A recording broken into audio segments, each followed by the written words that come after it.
mianatra eo tongotrao.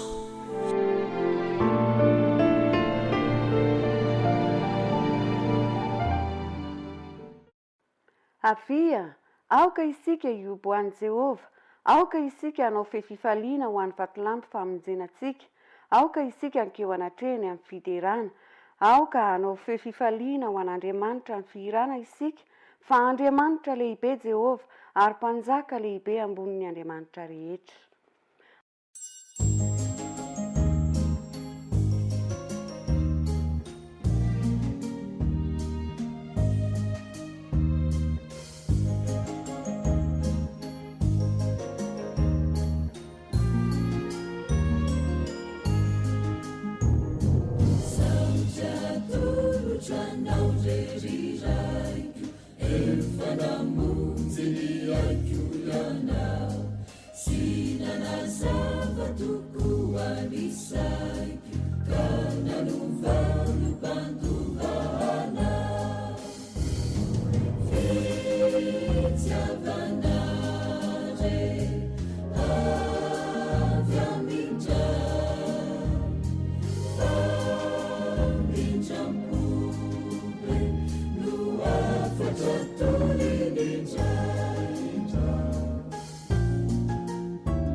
Hiara hivavaka isika tompoko. Ry Andriamanitra rainay tsara indrindra any an-danitro, misaotra indrindranao zahay no ny tantananao anay nandritry ny enemana, ny karakaranao, ny arovanao, ny tahianao, ny tsirairay avy ka hatratra izao sabata masina izao. Misaotra indrindra fa noho ny famindraponao lehibe ny natratraranay izao andro lehibe izao. Meteza raha eo amindra fosy amela heloka anay tsirairay avy, ary amerina ny fananao masina hitoetra ao anatinay, azahoanay mandray ny hafatra sarobidy avy aminao amin'izao sabata masina izao. Dia apetraka aminao ny fandaharana rehetra amin'ny anaran'i Jesosy Kristy. Amen.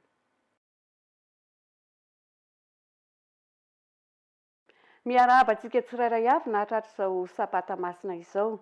Miarahabantsika rehetra mpanaraka ny fandaharana hatrany atokantrano rehetra any, ary dia mirary antsika ahita fitahiana lehibe miaraka amin'izao fandaharana omanina izao. Manasa antsika raha naraka ny fandaharana voalohany dia ny tatitra eran-tany. Fony tany Malawi dia isan'ireo mpianatra mahay John. raha mbola eritrerona izy dia nividian'ireo mpitarika tao amin'ny antoko-pivavahana nentim-paharazana izay nisy azy teo an-tanàna mba handrato fianarana any amina sekoly any Zanzibar taon'izany izy. Ny tanjona moa dia niazon'izy ireo mpino vaovao any amin'ireo faritra tsy mbola misy. Nandritra ireo taona maro ireo dia nianatra zavatra betsaka momba izay inoana izy. Nidingana ho ataony manaraka dia nianatra misimisy kokoa mikasika ny kristianisma mba ahafahany mitaona azy ireo.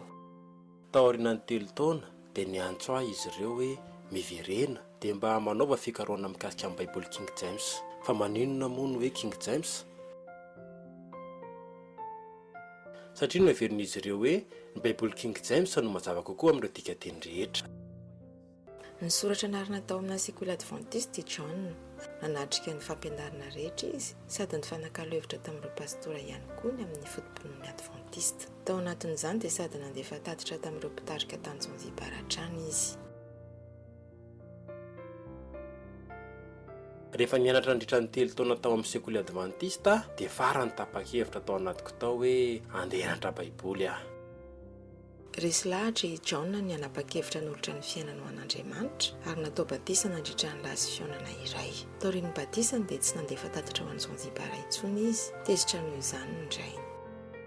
Zava-dehibe ho an'ny raiky mihitsy ilay hoe tsy maintsy makany Zanzibar ka rehefa miverina avy any dia ao ajain'ny olona rehetra. Reharehany mihitsy izany hoe tonga amina toerana ambony izany ny zananylahy. Nandona azy mafy mihitsy na fantarany hoe nanjary lasa kristiana ary lasa adventista. Na dia teo ary tsy faneken'ny fianakaviana dia nanohitra ny asa fanompony John ary lasa nisan'ireo mpamakilay ny mission global izy. Novidian'izy ireo lasa mpamakilay ny mission global ary andeha amin'ireo toerana izay tsy mbola misy adventista mihitsy. Ny iraka nomena voalohany dia ny hoe azo-pino vaovao amin'izay toerana tsy mbola misy adventista. Izany nahatonga ho lasa mpamakilay adventista any mission global. Ny asa nandritra ny 10 taona izy ary ny fomba fiasan'ny Kristiny narahany tamin'izany niampy ny fijoroan'ny vavolombelona anjara ny tantarany tamin'ireo olona ny aona taminy. Mbola tsy navita ny fianarana nefa izy koa dia nisoratra narina tao amin'ny Université Adventiste Malawi. Tea noho ny fianarako nahazo diplôma tamin'ny 2024. Velom-pakasitranin'Andriamanitra ary misaotra azy satria ankehitriny dia nahazo diplôma ary nahafantatra zavatra betsaka mihoatra noho ny teo aloha. Nanomboka teo amin'ny fahatanorandro sy nandritra ireo taona nandalovany tao amin'ny université dia tsapany John mihitsy ny fiovana hoentin'ny sekoly Adventiste eo amin'ny fiainan'ireo mpianatra. Amin'ny titelo volana ity ny ampahany amin'ny fanahitra Sabata 17 dia hanampy amin'ny fanorenana ivon-toeram-piofanana ho an'ireo mpitarika amin'ny Université any Malawi. Raha sitraka ao dia mivavao an'ireo mpandray anjara rehetra amin'izany tetikasa izany. Mivavao ihany koa mba ho maro ohatrany ireo mpianatra iona amin'i Jesosy toa ny John noho ireo fanabeazana Adventista andraisiny. Misaotra amin'ny fanomanana ao an-trano tetikasa amin'ny fanahitra Sabata 17.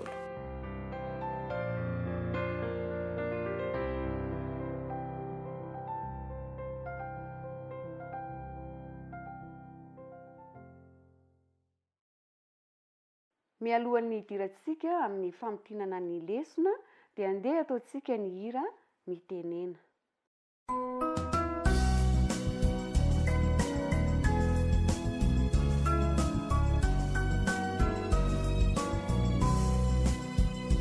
Enisauchanao Jesu malalo chachizao futona mamizao yanaranai atungu chao izai piana chao kuambitenenare Jesu malalo izai ainuchalanao kairote nyavyamina itwecha bechaka wampunaya kuambitenenare Jesu malalo izai ainuchalanao kairote nyavyamina itwecha bechaka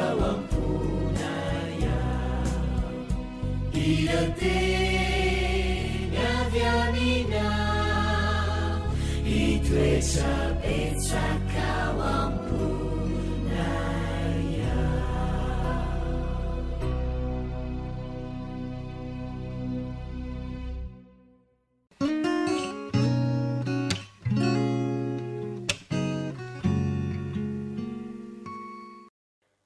tonga eo amin'ny fotoanany zaza minondrayntsika zao rakizy elaela tsy ny eontsika fa androany dia hanohy lesona voalohany amin'ny telo volana varoatsika izao fa miloha izany andeha fampiarahaba dia hivavaka dia hamerina ny lesona ao ary manisa telo isa roa telo manaona falita faona raha vo mahitanao manaona enao manaona tompoko salama tsara daholo ny ankizy kely sasa minono kely rehetrarehetra andehantsika ary aloha hivavaka akambana ny tanana ahondrika ny loha akipy ny maso Jesosy malalo misaotra anao zahay fa manana zao fotoana izao indray ahafahana mamerina lesona io zahay mba ho zaza endry zaza mahay mihaino tsara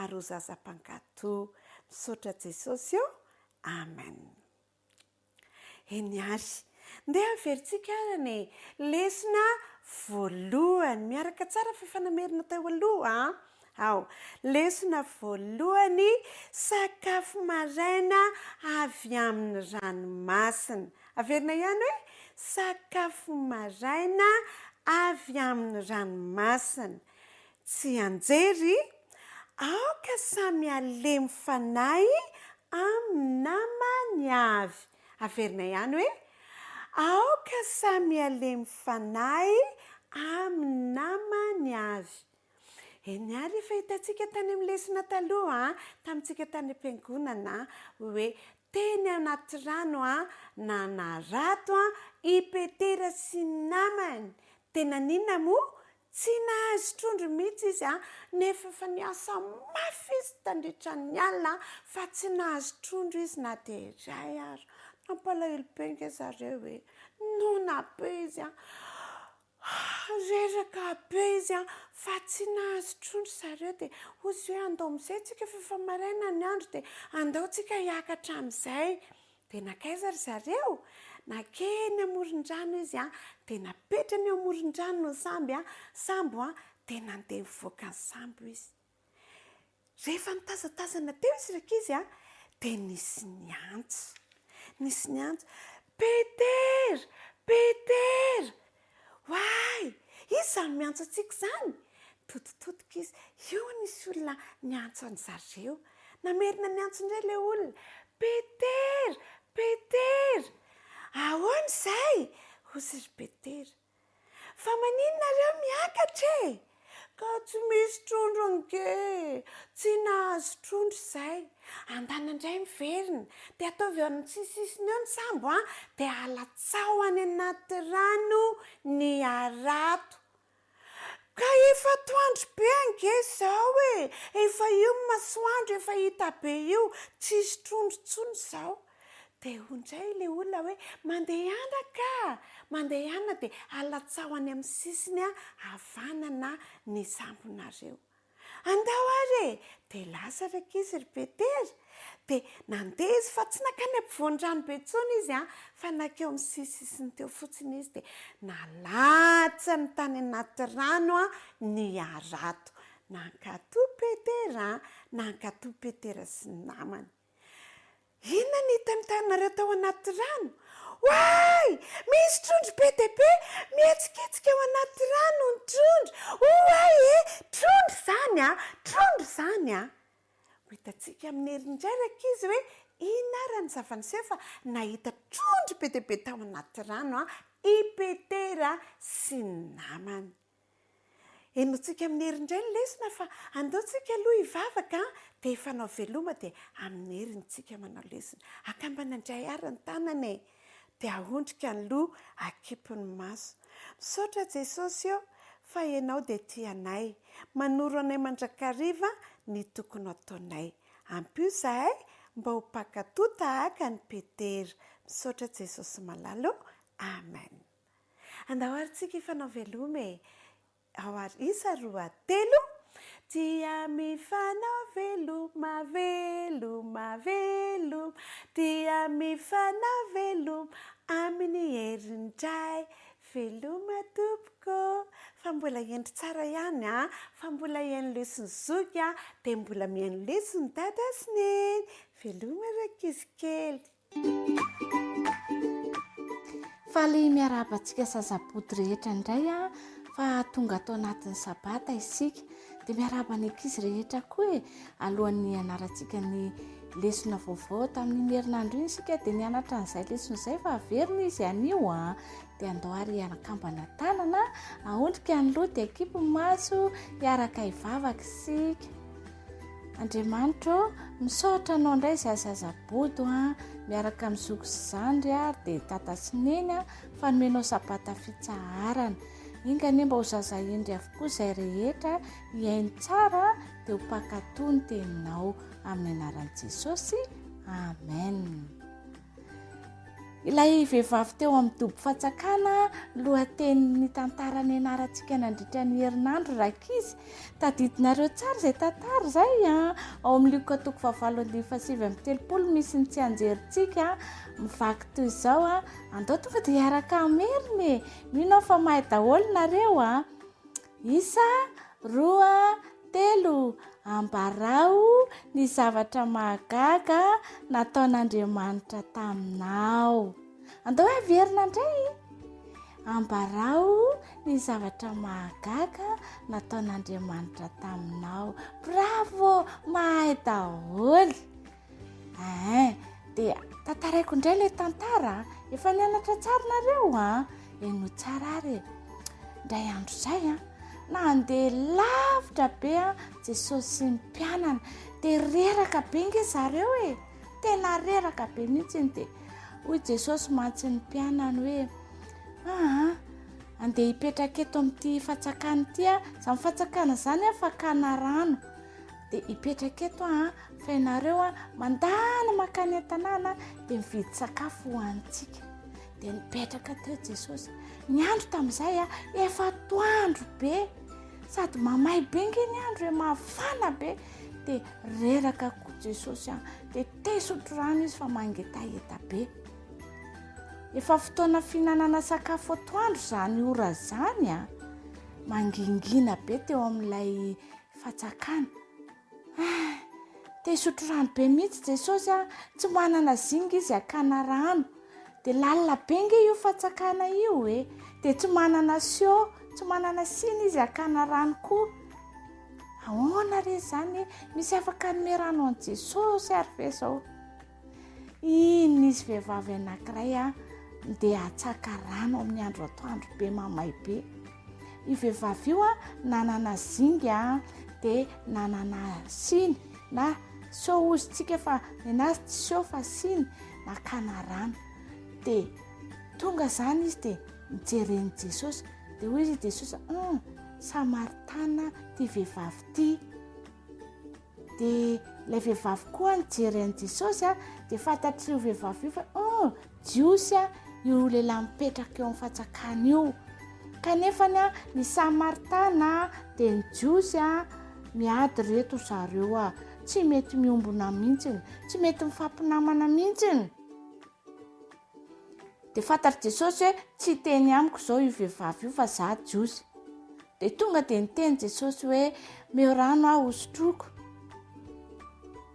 dia gaga be ilay vehivavy hoe fa manina ianao miresaka amiko nefa ianao jiosy dia mitsikitsiky Jesosy nijery azy tsy nampanina an Jesosy na Samaritana aza io vehivavy io dia niresahany foana satria Jesosy ange tia ny olona rehetrarehetra namany Jesosy daholo ny olona rehetrarehetra fa tsy mba misy tsy namany izany tsy mba miadiady amin'ny olona izany Jesosy dia nanomboka hiresaka tamin'ny vehivavy io indray Jesosy fantatry Jesosy fa ity vehivavy ity tsy tiany olona ao amin'ny tanànandro zareo ny Samaritana ohatran'azy tsy tianazy dia niresaka tamin'ny Jesosy dia nanambara ny fitiavan'Andriamanitra tamin'ny Jesosy ny tantarain'i Jesosy ny fitiavan'Andriamanitra ny olona rehetrarehetra dia hoy ilay vehivavy Andriamanitra ingefa nampanantena fa andefa mpamonjy hono izy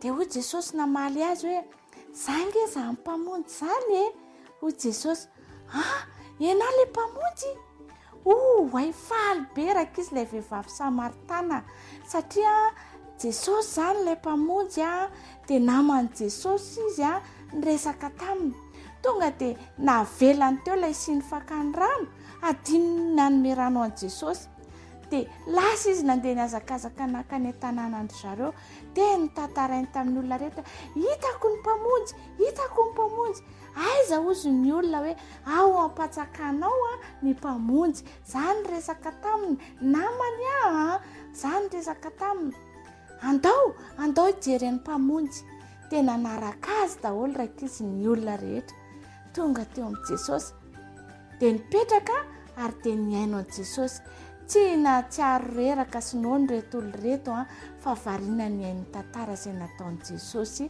nitantarain'i Jesosy azy ny fitiavan'Andriamanitra ny olona andeha isika mba hanaotra n'ilay vehivavy Samaritana izara ny fitiavan'Andriamanitra amin'ny olona rehetra ohatran'ilay nataon'ilay vehivavy Samaritana dia andao koa isika ho tia namana ohatran'i Jesosy andao ary araka ivavaka akambana ny tanana dia ondrika ny loha dia akipoko ny maso Jesosy zokinay misaotra anao izay fa nomenao lesona vaovao taio ny ankizy zazabody rehetra dada sy neny zoky izandry mba ho tia ny namana dia ho tia mizara ny fitiavanao amin'ny anaran'i Jesosy amen. Izay indray ny fiarahantsika amin'ny manaraka indray dia mandram-piona daholo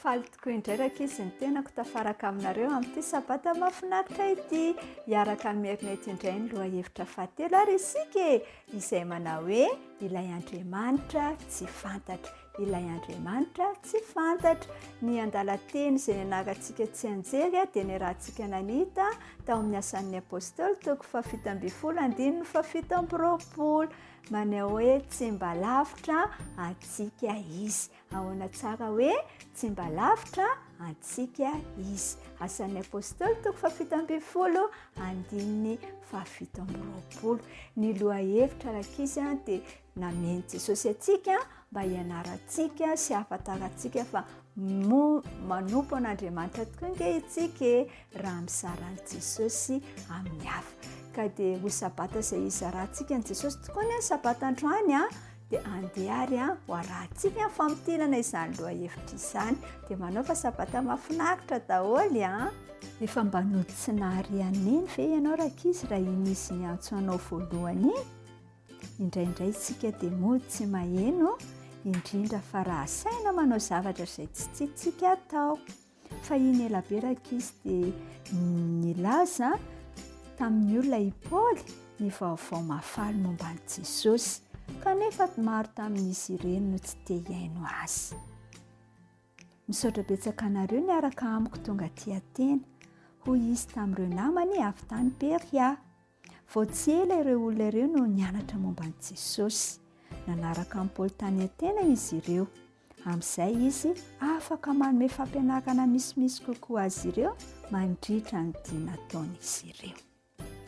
Alefa soaty Silasy sy Timoty vatany vao afaka manao izany ianareo nanofanofantanana azy nge Paoly satria dia andeha hiverina ody any Beria reto namany reto.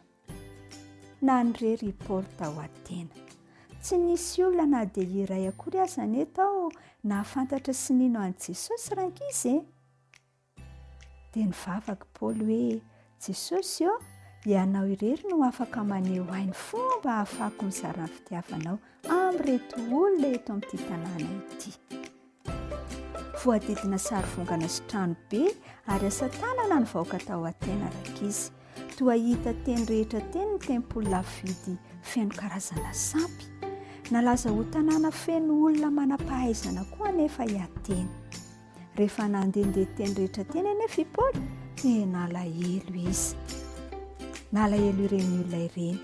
Nihevi tena ho mahay loatra izy ireo.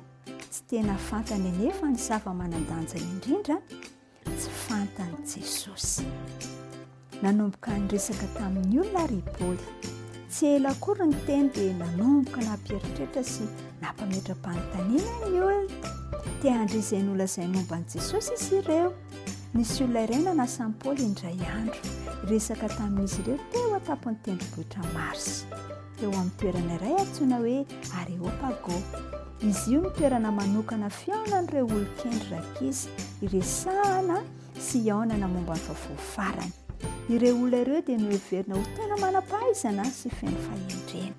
Tena eny boninahitra izay voasa hiteny eto amin'ity toerana ity.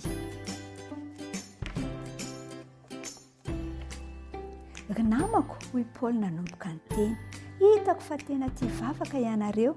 Na aiza nge jereko dia ahitako sarivongana sy alitara avokoa ho an'Andriamanitra samihafa. Tsikarotro teo anefa ny sarivongana iray nisy teny hoe ho an'izay Andriamanitra tsy fantatra, tonga eto ary aho anio ilasa aminareo ny momba azy. Io ilay tena Andriamanitra marina lanao izao tontolo izao sy izay rehetra eo aminy. Ilay Andriamanitra ny lanitra nanolotra fiainana sy aina ho an'ny olona rehetra.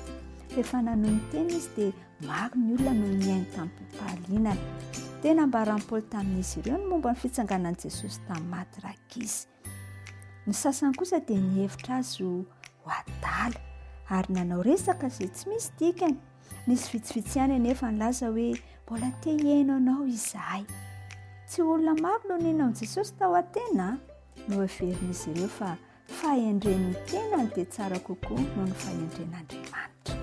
Nisy olona sasany izay tonga kristianina nefa mba nanolotra ny fony ho an'i Jesosy ihany koa dia i Dioniseo sy Damaria. Afaka niteny tampahasahina teo anatrehan'ireo olon-kendry tao an-tena tokoa rakizy i Paoly satria fantany tsara miafatra Andriamanitra. Inona no azonao atao mba hampitombo ny fahafahanao manambaran'i Jesosy amin'ny hafa? Tena te hahafantatra ny momba an'i Jesosy ve ianao mba hahafahanao milaza ny momba azy amin'ny hafa koa?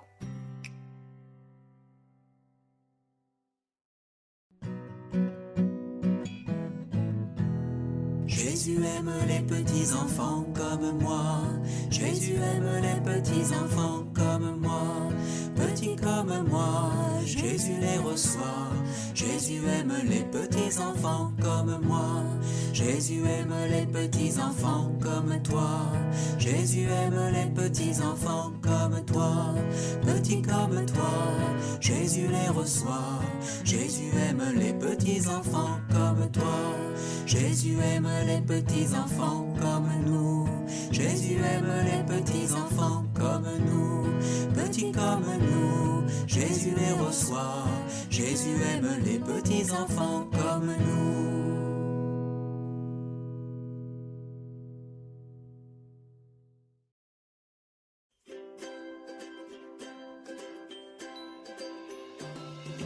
Ny araba ny tanora zandry indray avy anjarantsika indray zany ny mamitana izay hitatsika nandritry ny herinandro tao anatin'ny lesona fahatelo.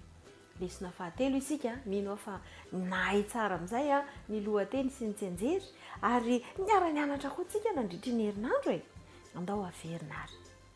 Lesona fahatelo, fifandirana eo amin'ny mpianakavy. Tsy anjery farany miraisa saina ianareo rehetra ka miaraory mifangatiava tahaka ny piralahy, mifamindrafo manetretena. Petera voalohany toko fahatelo andininy fahavalo. Izay ny tsenjerintsika. Araka izany tsenjery izany dia torohevitra nomeny Paoly izy io satria nisy fifandirana sy korontana tao anatin'ny fiangonana tany Korinto.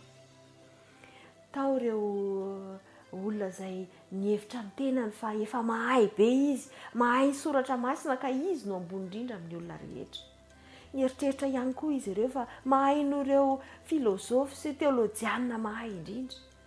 Tonga sy teraka teo ny fanandratantena sy ny firihariana. Hany ka nosafidiana izy ireo ny olona izay afaka miditra ao amin'ny fiangonana, nosivanina izy ireo ny olona afaka miditra ao amin'ny fiangonana. Niteraka korontana sy fisavorovoroana tao anatin'ny fiangonana izany. Tsy vitan'izany fa nisy ihany koa ireo tsy nahatoky teo amin'ny fiainana ara-panambadiana, ny tokantrano, nisy fifandirana teo amin'ny mpianakavy. Ary izany rehetra izany dia nanimba ny fiangonana. zany toe-javatra zany ihany koa dia mety iseho any amin'ny tokantrano misy atsika tsirairay avy any, ao amin'ny fiangonana misy atsika, nefa ny fanirian'i Jesosy dia mba hifankatia sy iraisaina ny mamira rehetra ao amin'ny ankonana sy ao anatin'ny fiangonana, satria noho ny fisian'ny zavatra ohatr'izany raha misy korontana zany dia tsy voatazona mihitsy ny iraka izay napetraka amin'ny fiangonana sy ny iraka izay napetraka amintsika, satria moa ny fiainantsika raha moa tsy mifanaraka amin'izay irian'i Jesosy Kristy ho fiainantsika, inona moa zany ny iraka hoentintsika sy tanterahantsika amin'izany? Irian'i Jesosy tokoa ny ananantsika fifandraisana eo amintsika samy isika. Raha sanatria latsaka eo anivon'ny tokantrano izany toe-tsaina izany na eo anivon'ny fiangonana dia ilaina ny mamaha izany aingana dia aingana tahaka an'izay nataon'ny apôstôly Paoly. Nanome torohevitra maro izy mba hamahana izany, torohevitra izay notarihan'ny fanahy masina mazava ho azy, ary tsara ny mamerina mamaky izany mba hatakarantsika hoe inona zany ny torohevitra rehefa tafalatsaka ao anatin'ny fifandirana eo amin'ny mpianakavy na eo amin'ny mpianakavin'ny finoana. Iny lesona iny zany dia nampianatra antsika fa i Jesosy dia maniry mihitsy mba hitahirizantsika ny toe-tsain'ny firaisana ao amin'ny fiangonana sy ao amin'ny mpianakavy.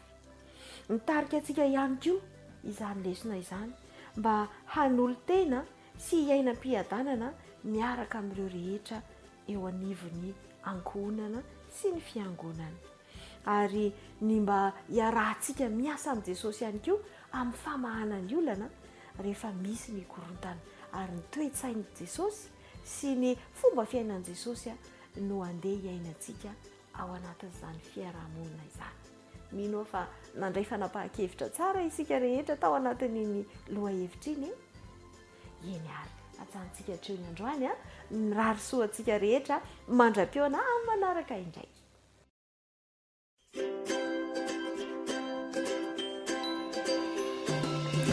Amin'ny fifaliana no hiarabana ny tanora mantoanto rehetra nahatratra izao fotoana izay amerenantsika ny lesona fahatelo izay niarantsika nandritry ny herinandro izay. Lesona fahatelo izay nitondra lohateny hoe miara-mandeha amin'Andriamanitra ka ny fizarana voalohany no hitantsika tamin'ny herinandro eny. Ny tsenjery dia izay hitantsika ao amin'ny Jaona toko voalohany 2:4 dia raha antsika mamerina izany. Ary ny teny dia tonga nofo ka nonona tamintsika, ary hitanay ny voninainy dia voninahitra mendrika ho an'ilay tokana avy tamin'iray sady feno fahasoavana sy fahamarinana. Nandritra ny tantaran'ny fandimby dia nisy mandrakariva ireo olona izay nanao nafoiny aina nanao sorona ny tenany mba hamerenana zavatra iray ho amin'ny laoniny. Anisan'izany ilay mpitaritolona afrikanina tatsimo anankiray izay atsotsika hoe Nelson Mandela. Mino fa hainareo ny tantaran'izany rangahy izany, izay nitolona ny amin'ny fanavaka fahambolo-koditra. Fa nisy anankiray nanao sorona ny tenany ihany koa dia tsy iza fa i Jesosy nanaiky ho tonga teto tany ho nofo mba hahafahana mamonjy atsika, mba hahafahana mampifandray atsika amin'Andriamanitra indray. Tamin'ny voalohany tokoa mantsy rehefa niaina teto tany Adama sy Eva dia afaka niaraka tamin'Andriamanitra, nifanerasera tamin'Andriamanitra ny vantana izy ireo, niresaka tamin'Andriamanitra, niara-nitsangatsangana tamin'Andriamanitra. Fa rehefa tonga kosa ny fahotana dia rava izany fifandraisana ety dia ety izany. Tsy nijanona teo anefa Andriamanitra fa tamin'ny andron'ny zanak'Israely dia nomena ny tranon'ilay fihaonana mba hahafahany mifandray sy mifampiresaka amin'ny zanak'Israely. Taty aoriana dia tao amin'ny tempoly no toerana izay niresahan'Andriamanitra tamin'ireto vahoaka Israely hita ireto. Ary rehefa tonga Jesosy dia tamin'ny alalan'i Jesosy, tamin'ny fahafatesany ary ny fitsanganan'i Jesosy tamin'ny maty indray no nampifandray antsika amin'Andriamanitra ka hananantsika ny tombony mba hahafahantsika mifanerasera amin'Andriamanitra indray tahaka ny teo aloha, ary ny fanahy masina dia nomena antsika mba ho ao anatintsika mba hahafahantsika mifandray mandrakariva amin'Andriamanitra. Dia hoy ny teny voasoratra ao amin'ny Jaona hoe izaho ny voaloboka ary anareo ny sampany, raha miray amiko ianareo dia mamoa be.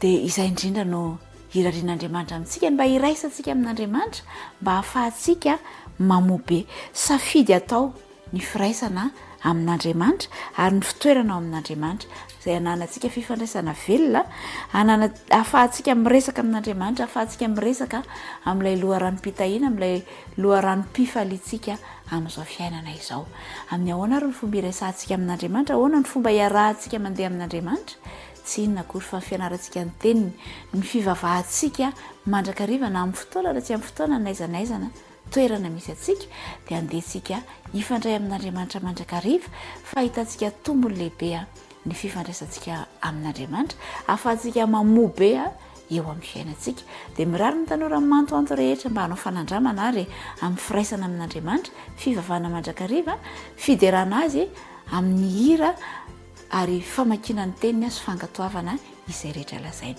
dia mirary soa indrindra re ao manaraka indray veloma tompoko.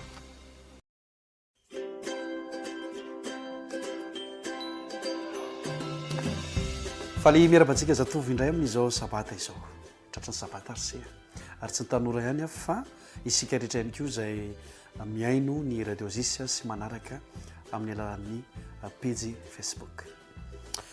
Ijeryloha hevitra anankiray indray isika izay hofitintsika amin'ity sabata ity mitondra ny lohateny hoe ny tian'Andriamanitra ho anao, ny tian'Andriamanitra ho anao. Izany ny anisan'ny zavatra sarobidy indrindra eo amin'ny fiainana kristianina dia ny hoe tanteraka eo amiko na tanteraka eo aminao ny zavatra tian'Andriamanitra, ny fanirian'Andriamanitra tanteraka eo amintsika. Izay ny hevitra ity lohateny ity, ny tian'Andriamanitra ho anao. Ny mirazotra amin'izay kanefa tsy dia tsara dia izao ny tiako aho. Izay zany ny fanohatra amin'izy io ny tena marina fa tsy hoe mirazotra loatra. Ny fanohatra amin'izay zany dia hoe ny tiako aho. Ary indraindray ilay hoe ny tiako aho no manandanja be eo amintsika tanora. Hoe ny tiako ihany eo, ka izay ny tiakoko. Amin'ity maraina ity, amin'ity sabata ity dia nao fiaingana vaovao sika. Ny tian'Andriamanitra ho anao. Andeha izay no katsahana. Andeha izay no entina mbavaka. Aleo mba izany no tanteraka. Fa raha ny tianao dia voalazany eo amin'ny Galatiana 5:1 fa manjary lasa misy zioga fanandevozana ianao. Andeha vakitsika nge izay. Galatiana 5:1 ho amin'ny fahafahana no nanafahan'i Kristy antsika. Ka tomoera tsara fa aza mety ho azon'ny zioga fanandevozana intsony. Isika dia lehilahy sy vehivavy afaka ao amin'i Jesosy. Olona afaka isika. Ary tsara raha teneninao mivatanao mihitsy izany sy amin'ny tenanao hoe izaho, ianao dia olona afaka isika. Fa matetika mahatonga antsika lasa misy zioga, lasa ohatran'ny hoe misy zioga ny fanandevozana araka ity Galatiana 5:1 ity dia izao izay tiantsika no ataontsika na izay tian'ny olona dia any amin'ny larina fahatelo ny an'Andriamanitra. Dia eto dia mampirisika antsika. Izay zany ny fampiarana any amin'ity aloha hevitra ity. Izay tian'Andriamanitra fa tsy ny tianao dia izao zany no ataontsika. Miverina amin'ny fitiavana voalohany. Tamin'ny voalohany eny ianao, tamin'ny ianao vao vavaka, tamin'ny ianao vao niova fo, tamin'ny ianao vita batisa dia tena manana fitiavana. Manao an'Andriamanitra ho loha lara. Inona re sitrapon'Andriamanitra, inona sitrapon'ny Tompo, inona ny tian'ny Tompo ataoko. Dia izany mandrakariva no katsahantsika dia ataontsika. Ary marary aina mihitsy isika rehefa sindra hoe tsy mahavita n'ilay sitrapon'Andriamanitra. Fa ankehitriny na vita ny sitrapon'Andriamanitra na tsy vita dia ohatrany tsy maninona. Dia sitrapon'ny tena mitanteraka eny amin'ny fiainana andavanandro kanefa lasa zioga ilay izy, lasa olana ilay izy satria izay tiantsika. Miverena ny fitiavana voalohany tsika zany. Ka afaka manao antom-bavaka mihitsy manao hoe izay tianao Andriamanitra fa tsy izay tiako, aoka no tanteraka izany. Ary izay fomba fivavahana andresantsika teo izay dia mitovy amin'ilay vavaka nataon'i Jesosy ihany koa. Ilay hoe aoka tsy ny sitrapoko natao. Fa ny anao esory amiko ity kapoaka ity nefa aoka tsy ny sitrapoko natao fa ny anao. Mbola afaka manao an'izany vavaka izany ve isika. Fa izany ny tian'Andriamanitra mba ho ataonao dia tanterahan'Andriamanitra eo amin'ny fiainanao sitrapony. Ary fa izany no ataontsika ka miverina ny fitiavana voalohany tsika dia inona ny zavatra mitranga? Ny zavatra mitranga dia ity mitafy ny akanjom-pamarinan'i Kristy isika. Izany hoe lasa Kristy mitafy itsika. Ary efa mijery antsika Andriamanitra dia tsy isika no hita fa Jesosy. Izay no sitrapon'Andriamanitra tokony ho tanteraka amin'ny fiainantsika. ary irariana no mba naovantsika fanandramana ny amin'izany ka dia mba hiala ireo karazana zioga sy olana maro samihafa mpahazo antsika tanora satria tsy nytiantsika ntsony no ataontsika fa izay tian'andriamanitra tsy fitafiantsika ntsony no tafiantsika sy nytoetrantsika sy ny momba antsika fa zay tian'andriamanitra zay raha ny fandaram-potoanantsika mandra-piresaka indray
fifaliana indray no hiarabanantsika natratra ity sabata ity tonga eo amin'ny famerenana ny loha hevitra fahatelo isika tao anatin'ny herinandro isika ry tanora zoky ny namana dia niara-nianatra ny amin'ny hoe ny mahazava-dehibe ny toetra ivelany maniry indrindra alohan'ny hamerenana an'izany mba handalovatsika tsirairay avy sabata feno fitahiana ary mba ahita fahasambarana amin'ny fiarahana amin'ny Kristy isika amin'ity androany ity.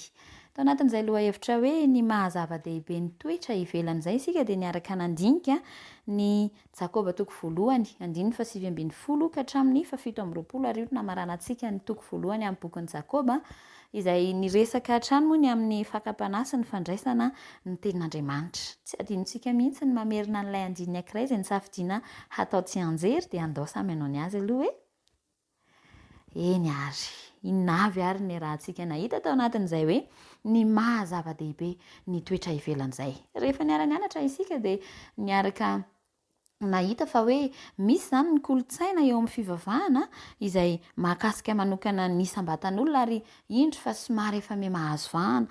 Kolotsaina izay to manjary tsy mampiseho ivelan'ny finoana fa hoe mifantoka amin'ny ao anaty ao fotsiny ihany ary ohatra zany zao hoe hitantsika tanatin'ny lesona zany izay hoe ohatra ny ankizy zany zao dia asaina anaiky an' Jesosy ao am-pony am-pahanginana fa tsy miteniteny ary matetika efa fahita ihany koa hoe eo am-pisakafoanana rehefa ivavaka dia samy manondrika ny lohany fotsiny dia tsy misokatra kory ny vava fa mivavaka mangina. Kolotsaina somary efa lasa mahazo vahana ny amin'ny hoe mifantoka amin'ny sambatan'olona ny fivavahana. Tsy misy maharatsy mihitsy ny vavaka mangina, ny fanoloran-tena mangina, tsara aza ny fandinihana an'izany kanefa rehefa niara-nianatra isika dia mahita fa misy ihany loza mitatao manjary lasa toetsaina ny fahazarana manao hoe tsy zaraiko mihitsy ny iny ampahany manokana amin'ny fiainako iny fa manokana kanefa rehefa nianatra isika dia tokony ho isy vokany hita sy tsapa avy ety ivelany ny fanekena any Kristy, ny fananana fiainana kristianina dia tokony hoe tsy ao anaty ihany fa hita miseho azy hoy ny lazain'ny lesona tamintsika ety ivelany ety tsy hay afenina rehefa feno fitiavana an'Andriamanitra ny fiainantsika mpanaradia azy ka mila fitandremana izay ary izay indrindra ny antony rahantsika nandinika n'iny lesona ny amin'ny mazava-dehibe ny toetra ivelany iny. Ny rahantsika nianatra fa tao anatin'izay dia nanamafy tsara mihitsy Jakoba fa satria isika moa manoloanan'izay lesona omenantsika izay zany olona natiorantsika olombelona indrindrandrindra amin'izao vanim-potoana izao olona miredrehatra, olona mora tohana sy mora taitaitra izay dia nampianaran'i Jakoba isika. Ao amin'ny Jakoba 1:7-10 vao manomboka an'ilay andininy amin'ny toko fototra ho amin'ity loha hevitra ity dia niresaka Jakoba hoe aoka ny olona rehetra alady aino ho malay miteny ho malainy kotezitra ary lesona lehibe tokony ho ampiarintsika izany satria ho antsika rehetra tsy ho an'ny olona tamin'izany ihany fa ho antsika rehetra ny toromarika ka ny lesony andeha isika aino andeha hiezaka hatakatra ka hanapaharetana ary aneo fihetsika feno fitoniana dia efa fantatritsika moa hoe iza no afaka manampy antsika an'izany ary ny lesona moa dia nampianatra antsika hoe tsy hijanona fotsiny eo amin'ilay hoe miaino isika fa andray ny tenin'Andriamanitra ihany koa ka hanao an'izany ho fiainana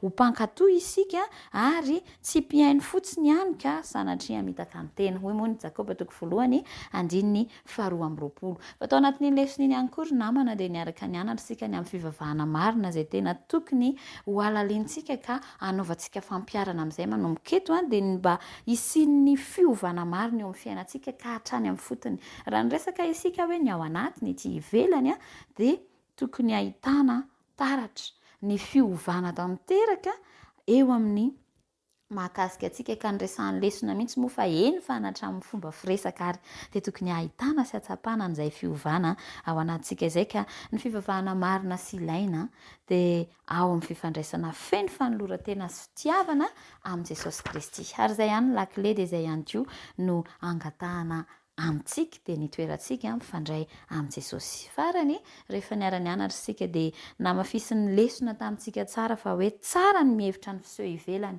fa ny fiainana tsy voahova kosa nefa dia tsy misy ilana azy ary tsara ny manome lanja ny fiovana anaty fa raha tsy iainana izany dia tsy eken'Andriamanitra ka mitondra ho amin'ny fiovana ny firaisana amin'Andriamanitra ary namana, ary ny fiovana kosa mitarika ho amin'ny fiainam-panimpona dia andeha mba andalina ka hiaina mahakasika mivelona marina ny amin'izany tantaraina sy resahan'ny lesina ny resahan'ny epistily Jakoba amintsika izany sika tsirairay avy. Ka Andriamanitra ne hanampiasa ianao mba ahatontosan-tsakan'izay-davana izany ary hitoerantsika amin'Andriamanitra. Alady hiaino malay miteny kanefa koa mitoetra amin'ny fianarana ny tenin'Andriamanitra sy amin'ny fifandraisana akaiky amin'ny Kristy. Manary sabata feno fitahiana ary maniry hoe Andriamanitra ne hitantana anao hatrany hatrany. Mandra-piona indray ary.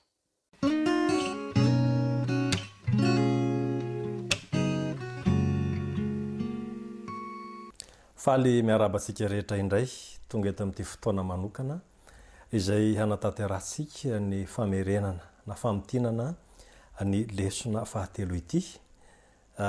Isaorantsika Andriamanitra nahafahantsika manana izao fotoana izao ary ampirisihina sika hatrany fa mbola eo amin'ny lesona fahatelo isika izao, ka raha maniry ianao ny hanana lesona dia mbola manana tombotsongeza be afaka manatona n'ireo dépôt sy ny imprimeria ny vidy izany lesona izany. Mialoha ny diratsika ao anatin'ity lesona fahatelo ity dia hivavaksika. Andriamanitra rainay ao, tonga amin'ny fotoana manokana izay hamerenanay, hamitinanay ny lesona amin'ity sabata ity. Mamondrafo aminay mamelany elokay, fanainao masina nay irinay ao anatinay mandrakariva, amin'ny anaran'i Jesosy. Amen. Ny lesona fahatelo dia hoe hikaina sy ny lovana velany. Zay zany ny lohateny ary ny tsy anjery dia hoe raha tsara toetra ianao moa tsy ho miramira na va. Fa raha tsy tsara toetra kosa ianao dia mamisaka eo ambaravarany ota ary hianao no kendren'ny faniriny kanefa hianao no tokony hanapaka azy. Genesis 4:4-7. Raha tsara toetra ianao moa tsy ho miramira na va. Fa raha tsy tsara toetra kosa ianao dia mamisaka eo ambaravarany ota ary hianao no kendren'ny faniriny kanefa hianao no tokony hanapaka azy. Genesis 5:7. Ary rehefa voaroaka tao amin'ny sahedena Adama sy Eva dia namonjy any amin'ny toerana manokana izay ametrahana azy dia niteraka zazalahy roa. Ny anarany dia Ikaina sy Abela. Samy manana ny mampiavaka azy izy ireo na dia ray aman-dreny ray ihany aza no niteraka azy. Ikaina no zanaka voalohany ary mibahana tanteraka ao amin'ny tantara izany tantarany Kaina izany. Zaza nandrandrany ray aman-dreny Ikaina ary sarobidy sy nanana ny mahizy azy teo anatrehan'ireo ray aman-dreny izy io. Zao ny voalaza amin'ny Genesis 5:1. Ary Adama nahalala ny Eva vadiny dia nanananaka Eva ka niteraka ny Kaina ary hoy izy efa nahazo zazalahy tamin'i Jehova. Raha izay andala teny izay fotsiny no jerena dia manambara fa ny hevitra izy ireo fa io Ikaina io ilay teny fikasana na fanomezana tany amin'ny Genesis 3:5 rehefa nitranga ny fahotana izany.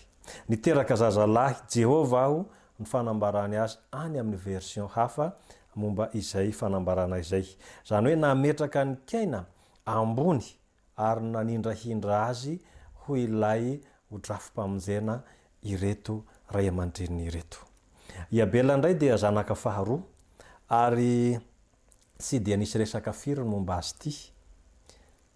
Amin'ny Genesis 4:2 ny resahana azy dia hoe ary niteraka ny Abela rahalahiny koa izy. Ary Abela dia mpiandry ondry fa Kaina kosa mpiasa tany. Dikany hoe Abela dia mazava be ny lazan'ny soratra masina azy, zava-poana tsy misy dikany na hoe mihelina mandalo. Ny Salama 4:107 dia miresaka ny olona dia tahaka ny zava-poana, ny andro dia tahaka ny aloka mihelina. Izay momba ny Abela izay. Maro ny mampiavaka azy mirahalahy reto, araka ny nambara teo ray aman-dreny ray ihany no niteraka sy nitaiza ny kolokolo azy ireo, fa ny fomba fiainany manontolo dia mifanipaka, mifanohitra tanteraka. ikaina dia nanao fanatitra vokatry ny tany raha miresaka ny lesona itsika ary tamin'io vokatry ny tany io no nanatanterahany izany izay tsy nakasitrahan'i Jehova. Voalohany ny antony dia nitoetra nananany Kaina araka ny voalaza tao amin'ny tsianjery dia voalaza fa raha tsara toetra zany hoe tsy tsara toetra zany i Kaina raha teo amin'ny fiainany manontolo ka nahatonga n'izany fanatitra izany ihany koa izay tsy nakasitrahan'i Jehova izany. Tsy mametraka ilay planin'Andriamanitra ao amin'ny drafim-pamonjena ilay fanatitra avy amin'ny fambolena izay nataon'ny Kaina ary izany nahatonga ihany koa tsy nakasitrahan'i Jehova azy. Fa i Abela kosa mpiandry ondry izy ary maneho ny toetra ny fahalemem-panahy izany mpiandry ondry izany, miandry ireo ondry izay nomena azy. Ny fanatitra nataony dia zanak'ondry ary maneho ny drafitra ho amin'ny famonjena izay napetrak'Andriamanitra. Raha tsy misy raha latsaka dia tsisy famonjena izany. Ny Hebreo 1:14 dia milaza manao hoe finoana naterahan'ny Abela ho an'Andriamanitra fanatitra tsara noho ny ain'ny Kaina ka izany nanambarana azy fa marina satria Andriamanitra nanambara ny amin'ny fanatitra nataony. Efa nambaran'Andriamanitra zany io fanatitra tokony ho atao io saingy tsy nakasitrahan'ny Kaina izany, tsy nakasitrahan'ny Kaina izany fa ny fatany ny sitrapony ihany no nataony tamin'izay fotoana izay. I Abela kosa dia nanao araka izay nampanaovan'Andriamanitra azy. Hita teo amin'ny Abela ny toetra maontina, mahatehotia ary malemy fanahy izay maneho amin'ny alalan'ilay zanak'ondry ny famonjena izao tontolo izao. Ilay toetra ny Kaina hatramin'ny voalohany dia hita soritra hatrany ka niharihary teo anatrehan'i Jehova izany, niharihary teo anatrehan'ny Abela izany toetra ratsiny izany. Nahatonga ny Kaina azafady, nahatonga ny Kaina nankahala an'Andriamanitra ary niafara tamin'ny famonoany any Abela izany. Tsy dia izany amin'izay toetra ratsiny Kaina izay tsika, fa ny zavatra tiana hambara dia zao hoe niezaka hatrany Andriamanitra nitary-dalana, niezaka hatrany Andriamanitra nanoro lalana ny Kaina mba hialany amin'izany toetra ratsy izany. Afaka maka lesona isika amin'izao andro iainantsika izao raha mitodika any amin'ny tsianjery. Raha tsara toetra ianao, moa tsy ho miramirana va? Fa raha tsara toetra kosa ianao dia mamisaka eo am-baravaran'ny ota. Zany hoe Andriamanitra dia mahalala ny eo am-po sy milaoka ny tsirairay avy. Ka ninona zavatra ataontsika dia fantatr'Andriamanitra ny eo am-po dia mila manova ny fomba fiainantsika isika mba ho fiainana mifanaraka amin'ny sitrapon'Andriamanitra. Araka ny voalaza hoe hamitsaka eo am-baravaran'ny ota isika raha vao manana izany toetra ratsy izany. Faharoa manaraka an'izay, lasa ianao indray no kendren'ny fanirian'ny fahotana izany. Kanefa ambarany fa ianao no hanapaka izany, ianao no tokony hifehy izany satria raha mipetraka miaraka amin'Andriamanitra isika, mandeha miaraka amin'Andriamanitra isika, dia afaka handresy tahaka ny fandresen'i Kristy tamin'ireo fakapanahy izay nataon'ny Satana tamin'ny voasoratra hoe raha tsara toetra ozy dia ho miramirana, ho madio fo, tian'Andriamanitra hananareo toetra ireo Kaina. Izany ihany koa no tian'Andriamanitra ho an'ny vahoaka amin'izao vanim-potoana misy antsika izao. Raha izany antso izany dia antso ataon'Andriamanitra ho an'ny Kaina ho amin'ny fibebahana. Fa i Kaina dia nakana lesona satria misy lovana velany ho antaranaka ankehitriny ao dia ny fahotana izany. Miezaka isika hiala amin'izany fahotana izany ka miantso Andriamanitra fa azo atao tsara izany. Azo atao tsara ny mifehy ny ota, azo atao tsara ny mandresy izany fahotana izany. Dia zao nambaran'ny Jaona 2:17. Raha miray amiko ianareo ka mitoetra ao anatinareo ny teniko dia angatao izay tianareo na inona fa ho tonga aminareo izany. Tokony hanaraka ny sitrapon'Andriamanitra isika amin'ny fivavahana, amin'ny fiainana iray manontolo fa tsy hanao toa ny an'ny Kaina. Ny olana ankehitriny dia zao, tahaka ny tamin'ny andron'ny Kaina, ny sitrapon'ny Kaina no tiany ho tanteraka. Tahaka an'izany ihany koa tsika eo amin'ny fanimpom-pivavahana, eo amin'ny fiainana, amin'ny fanoloran-tena ho an'Andriamanitra, dia ny sitrapontsika no tiantsika hanjaka fa tsy ny sitrapon'Andriamanitra. ka rehefa mifanohitra amin'ny sitrapon'andriamanitra ny ataontsika dia misy toejavatra izay asehon'andriamanitra ary asehony amin'ny sy fakasitrahana izany rehetrarehetra izany. Mikendrihatra ny hamelony olona ny fahotana fa raha kaikin'andriamanitra isika dia voatohitra izany fahotana izany. Zao ny voalazan'ny Salamo 7:7-9 tapany voalohany. Fa izaho dia no akaikin'andriamanitra no mahatsara ahy. Mpanao salamo dia niteny an'izany hoe izaho dia ny ho akaikin'andriamanitra no mahatsara ahy. Ny Koritiana 1:7-7 dia miresaka tsy misy fakapanahy na azo anareo afa-tsy izay zakan'Andriamanitra, zakan'ny olombelona. Nefa mahatoky Andriamanitra ka tsy hamela anareo halay-panahy mihoatra izay zakanareo. Ny tsy fanarahana izay drafitr'Andriamanitra dia mahatonga famaizana teo amin'ny kaina. Ary mety hahatonga famaizana ho antsika koa izany fanoherana ny sitrapon'Andriamanitra izany. Inona ary ny voka-dratsy navelan'izany fahotana izany izay nataon'ny kaina miantefa sy mbola manaranaka amintsika kehitriny. Ny Genesis 3:7-7 dia manao hoe ny fahatsembohan'ny tavanao no azahoanao hanina. Zany hoe eo amin'ny fiainantsika izany vokatra izay fahotana nataon'ny kaina izany dia tsy maintsy mitsemboka vao miasa. Tsy misy tsony ilay hoe ary zato ampandriana na eritreritra fotsiny fa tsy maintsy miasa. Ny Genesis 4:12 ndray dia milaza hoe raha miasa an-tany ianao tsy mba hahavokatra ho anao intsony izy. Efa teny nataon'i Jehova tamin'ny kaina izany ary io zakainy taranaka kehitriny io. Inona ary ny tokony atao anatrehan'izay zavatra izay?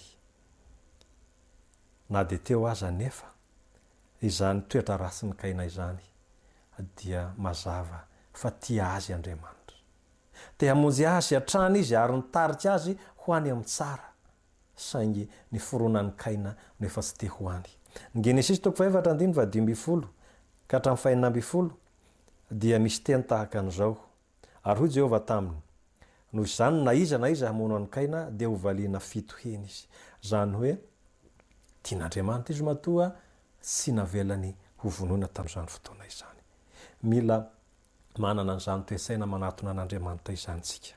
Zao ny voalazan'ny Mateo 20:7-20 mankanesa ty amiko ianareo rehetra izay miasa fatratra izay mavesatretana fa izaho hanome anareo fitsaharana. Entony ziokako ka mianara amiko fa malemy fanahy sady tsy miavonam-po aho dia hita fitsaharana ho an'ny fanahy ianareo fa mora ny ziokako ary maivana ny entako. Izay miasa fatratra sy mavesatretana fahotana io mila manatona an'Andriamanitra isika fa afaka manala izany izy, afaka manamaivana izany izy raha mazoto sy miaika izany tsika. Manana planina manokana Andriamanitra ahafahantsika mandresy ny fahotana dia ny fitoerana sy ny fandehanana miaraka eo amin'ny any. Fa toy izao ny tiavan'Andriamanitra izao tontolo izao, nomeny ny zanany lahy tokana mba tsy ho very izay rehetra mino azy fa hanana fiainana mandrakizay. Tiahy Andriamanitra tianao ihany koa izy fa aoka hanana toetra mifanohitra tamin'ny toetra ny kaina itsika ka ho afaka handresy ireo toejavatra navelany vokatry ny fahotana izay nataony. Tsy ho mpanjenjeny isika, tsy ho mpandehandeha lavitra an' Jehova isika fa hitoetra sy hahita fahasambarana miaraka amin'i Jehova mandrakariva.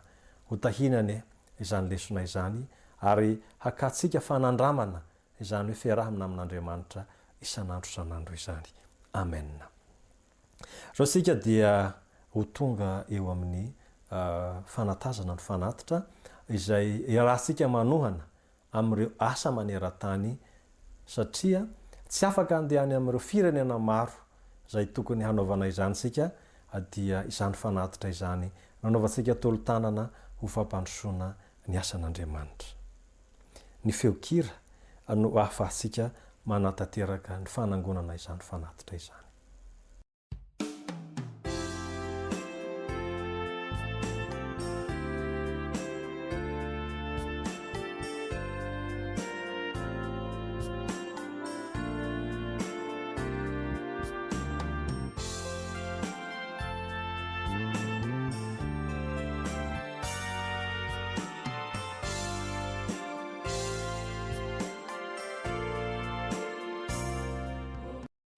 Andeharisika anao vavaka ho an'ny fanatitra sy famaranantsika izao fotoana izao. Andriamanitra rainay eo, misaotra anao zahay satria nomenao fotoana nahafahanay namerina sy nianatra ny teninao. Ampitoerao anatinay mandrakariva ny teninao mba hitari-dalana anay ary ahaizanay manao ny sitraponao. Aoka handresy ireo fakapanahy izahay ary aoka mba hanapaka sy hahatohitra izany fahotana izany. Meonay ny herin'ny fanahinao ary ny fonay tompo irinay hosoloanao ilay fonofo ka hatsapa mandrakariva ny tokony ataonay. Ankehitriny ihany koa izay raha nandrotsaka ny fanatitra ta io izany mba havita be amin'ny asa maneran-tany ary ho voninahitra anaranao rery ihany tompo ny fotoana rehetra ny tanterahanay teto. Fatononona ny vavaka amin'ny anaran'i Jesosy. Amen.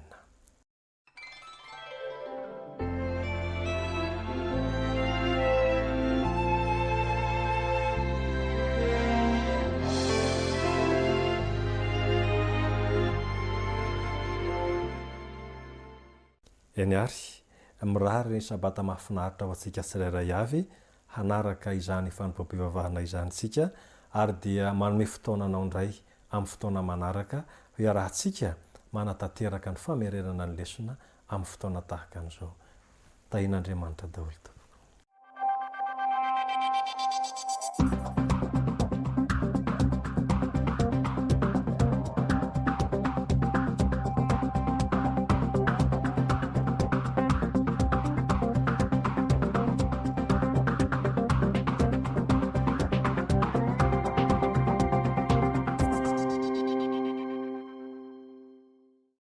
Faly miarabantsika rehetra indray tratrin'izao fotoana manokana hitondrana ny torohevitra ara-pahasalamana izao.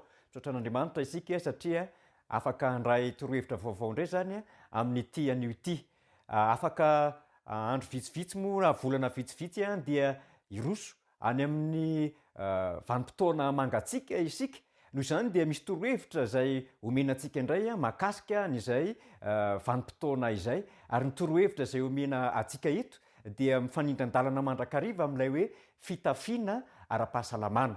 Koa araka ny torohevitra izay omen'ny mpanompon'Andriamanitra izay nisoratany ao anatin'ireo boky izay fery fitahiana tokoa dia misy dingana maromaro sy torohevitra maromaro omenantsika mahakasika an'izany. Dia tsy inona izany fa ny fandrakofana ny ratsambatana. Rehefa mangatsika ny andro dia nanoro-hevitra ny mpanompon'Andriamanitra ao ny boky Selected Messages, ny boky faharoa ka ny pejy faraka amin'ny 700. Ao anatin'io boky io izy dia nampirisika ny vehivavy, nampirisika ny ray aman-dreny mba horakofana ny tongony amin'ny alalan'ny fanaovana pataloha rehefa mangatsika ny andro ary tahaka izany koa zany eo amin'ireo ankizy vavikely dia mampirisika an'izany ny mpanompon'Andriamanitra. Izy moa zany dia fantatsika loatra fa nomen'Andriamanitra ny fahalalana manoro-hevitra atsika ka dia anjaranay ny mampita an'izany amintsika tsirairay avy. Hoy ny teny ao amin'ny boky The Health Reformer tamin'ny 1790 no niresahany an'izy ity. Hoy izy eto hoe tsy maintsy misy tsetsina nitaovan'ireo vehivavy raha toa ka mangatsika matetika ny ratsambatany sy ny tongony. Ary vokatr'izany dia mitarika fivokonana anaty ny vokany izany.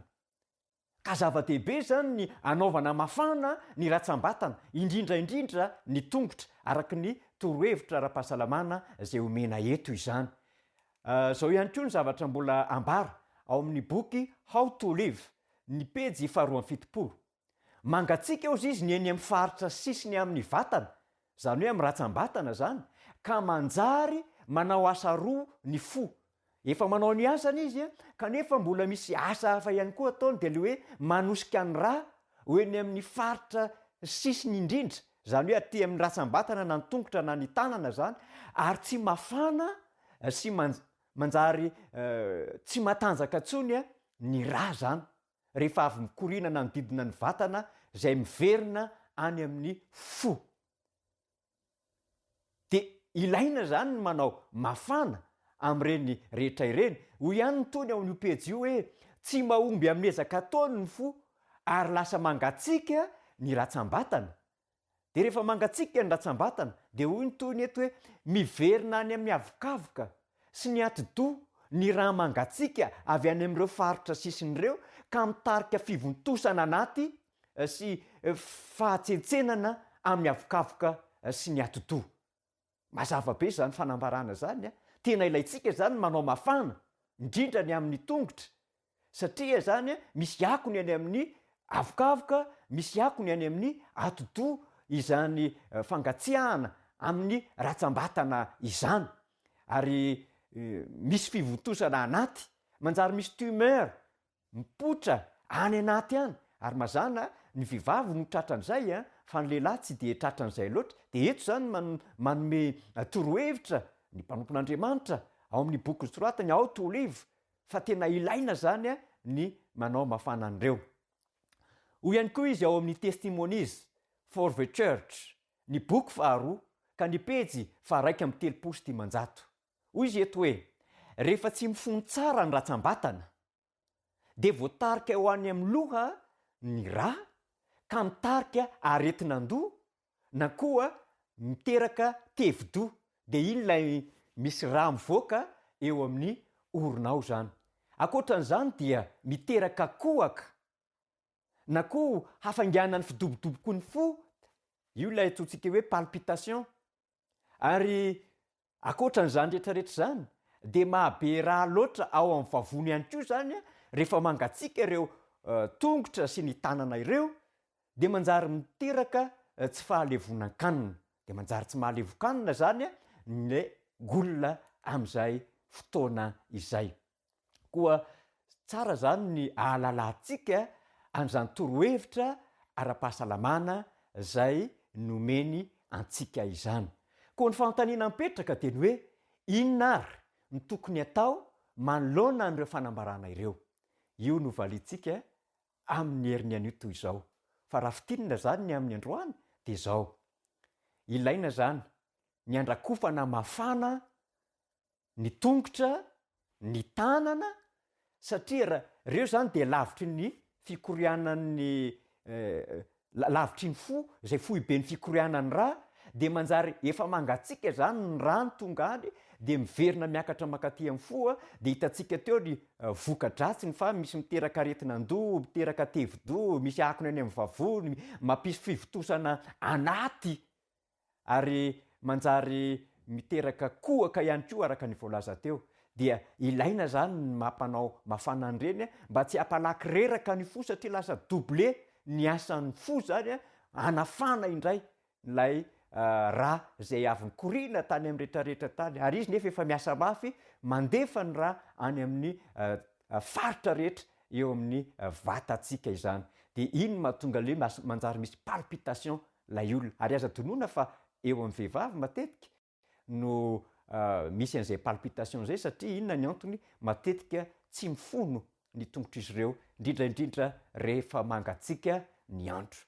Koa hovalintsika ary nylay fanontaniana napetraka teo hoe inona zany tokony atao manoloana an'ireo fanambarana ireo. De izay indray ary aloha ny amin'ity androany ity fa raha sitrapon'Andriamanitra de eo neto indray sika amin'ny herin'ny anio toy izao. Veloma tompoko.